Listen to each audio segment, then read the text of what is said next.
Jadi di setiap negara, dunia intelijen itu selalu mengawasi negara lain. Jadi misalnya di CIA, di Langley, itu yang mengawasi kebijakan pemerintah Indonesia itu bisa lebih dari 10 doktor ilmu kebijakan ekonomi, psikologi, dan lain sebagainya. Jadi kalau ada kebijakan-kebijakan sebuah pemerintah, terutama Indonesia, dia bisa mereview. Dan kita tahu intelijen di negara-negara ASEAN juga melakukan hal yang sama, karena Indonesia adalah kakak nomor 1 ya kalau di cerita kungfu itu, atau kakak tertua di ASEAN. Jadi setiap kebijakan yang dilakukan oleh pemerintah Indonesia pasti dimonitor oleh negara-negara tetangga kita. Jadi saya nggak tahu apakah di Indonesia masih segitu sensitif dunia intelijennya atau dunia shadownya. Apakah masih mereview kenapa Filipina kemarin menyatakan mendukung Cina bukan mendukung Amerika. Kalau krisis, kalau ada tindakan war, perang sama Amerika dengan Tiongkok, itu mereka harus orang-orang yang sensitif. Saya lihat mereka nggak terlalu sensitif gitu ya.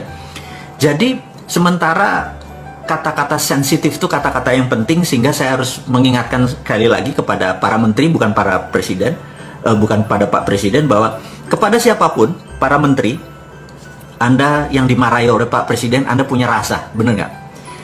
Saya sarankan Anda mundur kalau Anda yang ditarget oleh Pak Presiden.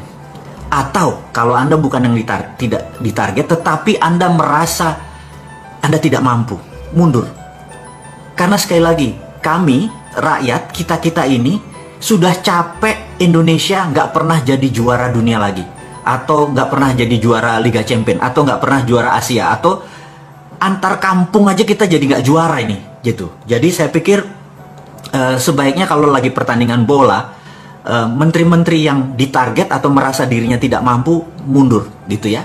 Di masa krisis seperti tahun 98, seperti tahun 2008, mengelola negara at crisis itu ada lagi strateginya. Jadi itu ada extraordinary. Sahabat semua, saya mengingatkan saat ini bukan lagi negara atau dalam dunia dalam keadaan krisis atau krisis, tapi dunia at war. Itu kategorinya berbeda. Jadi sahabat semua, saya juga mengingatkan Anda para menteri, mudah-mudahan Anda mendengar live, menonton live video ini atau nanti rekamannya, bahwa yang namanya at war itu berbeda ngelola pada saat ekonomi atau dunia dalam keadaan krisis atau dalam keadaan normal. Anggaran Menteri Pertahanan di Indonesia, anggaran militernya di Indonesia adalah 135 triliun rupiah, atau kalau didolarkan adalah 9 billion dolar. Indonesia anggaran militernya hanya 9 billion dolar, sementara Amerika dalam 1 tahun nilainya 700 billion.